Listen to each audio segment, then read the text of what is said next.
Show the plan. हमारे यहाँ मुख्यतः 3 तरह की प्रेजेंटेशन होती है, एक 1-to-1, दूसरी हाउस प्रेजेंटेशन और तीसरी मास प्रेजेंटेशन। अभी मैं आपसे जिस प्रेजेंटेशन की बात कर रहा हूँ वो मास प्रेजेंटेशन है। मास प्रेजेंटेशन का मतलब है वो जगह, चाहे वो एक ऑफिस हो या कोई एक हॉल हो, जहाँ पर बहुत सारे लोग इकट्ठे होते हैं और एक प्रेजेंटेशन कंडक्ट की जाती है। मास प्रेजेंटेशन अटेंड करते हुए आपको किन किन मैसेज का ध्यान रखना है, मैं आपसे उसकी बात करता हूँ, क्योंकि दोस्तों जो भी आप करेंगे वो आगे डुप्लीकेट होगा। सबसे पहली चीज़, जब आप किसी को मास प्रेजेंटेशन दिखा रहे हो तो उसमें पहली चीज़ आती है समय। मान लीजिए अगर प्रेजेंटेशन का समय 11 बजे का है तो आपको कम से कम 10:30 बजे ऑफिस पहुंच जाना चाहिए और सबसे पहला काम आपको अपने गेस्ट को अपनी पूरी टीम से मिलवाना चाहिए। यानी आपको इस बात का ध्यान रखने की ज़रूरत है कि आप और आपकी पूरी टीम ऑफिस में प्रेजेंटेशन से कम 1 घंटा पहले मौजूद रहें, ताकि जब भी आपकी टीम में किसी का भी गेस्ट आए तो वो हम सबका गेस्ट है और उसे सब लोग इतने प्यार से मिलें कि मानो उसे लगे कि वो आप सबको बहुत पहले से जानता है। आप अपने आप को खुद उस गेस्ट की जगह रख के देखें। मान लीजिए आप किसी के साथ किसी एक शादी में जाते हैं जहाँ पर आपको कोई नहीं जानता और लोग आपसे ठीक से बात भी नहीं करते क्योंकि आपको कोई जानता नहीं है, तो क्या आपको वहाँ रुकने का मन करेगा? आपको लगेगा मैं जल्द से जल्द यहाँ से निकल जाऊँ। लेकिन अगर आप किसी ऐसी जगह पर जाएं जहाँ आपको कोई ना जानता हो लेकिन लोग आपसे बहुत अच्छे से मिलें, खुश होकर मिलें और आपको वहाँ पर उनसे मिलकर बहुत अच्छा महसूस हो, तो क्या आपका वहाँ रुकने का मन करेगा? बिल्कुल ठीक। इसी तरह से जब कोई गेस्ट हमारे ऑफिस में आता है तो वो यहाँ पर किसी को नहीं जानता, लेकिन ये हमारी जिम्मेदारी है उसे कंफर्टेबल महसूस कराना। ये हमारी जिम्मेदारी है कि हम उसे इतने अच्छे से मिलें, इतने खुश होकर मिलें और इतने जेन्युइन तरीके से मिलें कि उसे ये महसूस हो कि वो हमारा हिस्सा बनना चाहता है। आपको प्रेजेंटेशन शुरू होने से पहले अपने गेस्ट के ऊपर प्रेजेंटेशन लेने वाले का एक अपर हैंड सेट करना चाहिए। अपर हैंड क्यों दोस्तों? मैं आपको एक उदाहरण से समझाता हूँ। मान लीजिए आप किसी स्कूल में जाते हैं।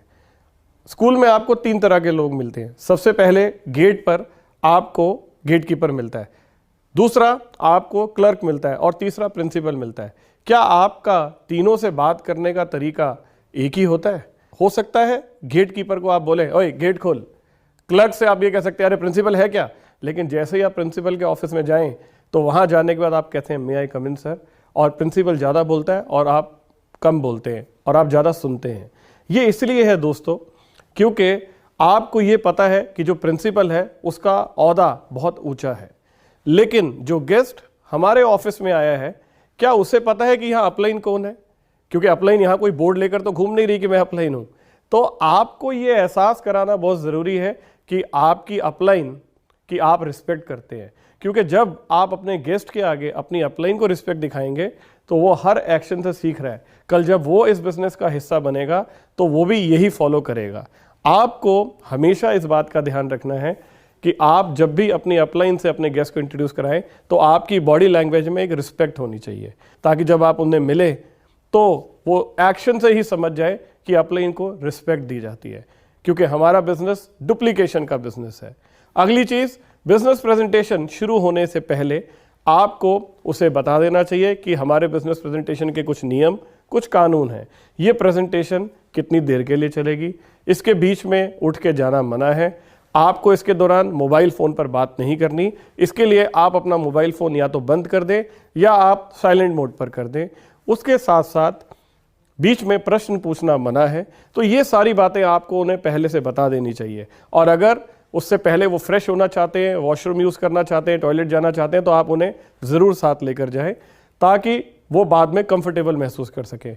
ये बातें बहुत छोटी छोटी हैं लेकिन इनका बहुत बड़ा महत्व है।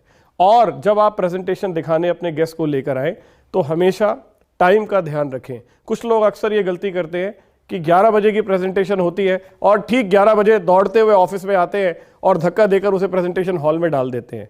वो बेचारा बैठे बैठे सोच रहा होता है पता नहीं यहाँ पर क्या हो रहा है, ना वो किसी से मिला, ना उसे किसी ने कुछ बताया, ना उसे किसी ने गाइड किया। तो ये गलती ना करें, क्योंकि आज जो कुछ भी आप अपने गेस्ट के साथ कर रहे हैं, यकीन माने कल वही अपने गेस्ट के साथ करेगा, क्योंकि जो भी इस बिजनेस में जैसे पैदा होगा वो वैसे ही आगे पैदा भी करेगा। आपका हर एक्शन डुप्लीकेट होगा, आपका हर मैसेज डुप्लीकेट होगा। तो आपको इन बातों का हमेशा ध्यान रखना है। जिस समय प्रेजेंटेशन शुरू हो जाए, आपको अपनी अपलाइन के पास जाना चाहिए और अपनी गेस्ट की पूरी डिटेल बताकर GIG लगवानी चाहिए। GIG का मतलब होता है दोस्तों एक ऐसा सिस्टम जिसमें ग्लेज गेस्ट से बात करती है और आप एक इंट्रोड्यूसर का रोल प्ले करते हैं। आपको GIG क्यों लगवानी चाहिए, उसका कारण ये है, मान लीजिए आपका गेस्ट एक डॉक्टर है और GIG करने वाला व्यक्ति कम पढ़ा लिखा है या एक किसान है, तो वो दो लोग जब आपस में बात करेंगे तो दोनों की कंपैटिबिलिटी नहीं बैठेगी। हर इंसान को अपने जैसे इंसान से बात करके बहुत अच्छा लगता है। अगर एक स्टूडेंट है और सामने बात करने वाला भी एक स्टूडेंट है तो दो लोगों की कॉमन चीज़ें मैच करती है, जिसके ऊपर उनकी बात बहुत अच्छे से हो पाती है। अगर कोई हाउसवाइफ है तो उसकी काउंसलिंग एक हाउसवाइफ करे, अगर कोई स्टूडेंट है तो स्टूडेंट हो, अगर कोई किसान है तो आप उसके साथ किसान की काउंसलिंग लगा सकते हैं। इसलिए अपनी अपलाइन को GIG के बारे में बताना बहुत ज़रूरी है कि आपका गेस्ट करता क्या है, उसकी एज कितनी है, उसका प्रोफेशन क्या है, उसका लाइफ में एम्बिशन क्या है, आपका उसके साथ रिलेशन क्या है। इन सब बातों का ध्यान रख के आपकी अपलाइन GIG करेगी। GIG में मिलवाते वक्त भी आपको उसी अपर हैंड का ध्यान रखना है जिसका मैंने अभी आपसे जिक्र किया, क्योंकि GIG करने वाले व्यक्ति को वो गेस्ट तब सुनेगा जब उसे ये पता लगेगा कि ये व्यक्ति कोई सीनियर व्यक्ति है और उसका एहसास आप उसे दिलाएंगे दोस्तों।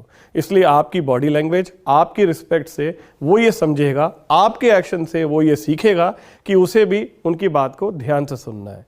GIG खत्म होने के बाद फिर आपको उसे शेयरिंग के बारे में बताना चाहिए कि अभी कुछ लोग यहाँ पर अपना एक्सपीरियंस शेयर करेंगे। अभी जिस बिजनेस प्लान को आपने पेपर पर समझा, ये वही लोग हैं जो अलग अलग लेवल्स पर इस बिजनेस में सफल हो चुके हैं और आप इनको ध्यान से सुनना, क्योंकि ये सेशन ने मेरी लाइफ चेंज कर दी थी। क्योंकि जब मैं भी इस बिजनेस में आया था तो मुझे लग रहा था ये तो पेपर पे है, पता नहीं ये सच है भी या नहीं। लेकिन जिस पल मैंने यहाँ लोगों को सुना जो खड़े होकर पैसा कमा रहे थे, तो मुझे यकीन आया कि जो पेपर पे दिखाया जा रहा है वो हकीकत में पॉसिबल है। तो ये एक बहुत इंपॉर्टेंट सेशन है, आपको शेयरिंग का अपर हैंड जरूर सेट करना चाहिए दोस्तों।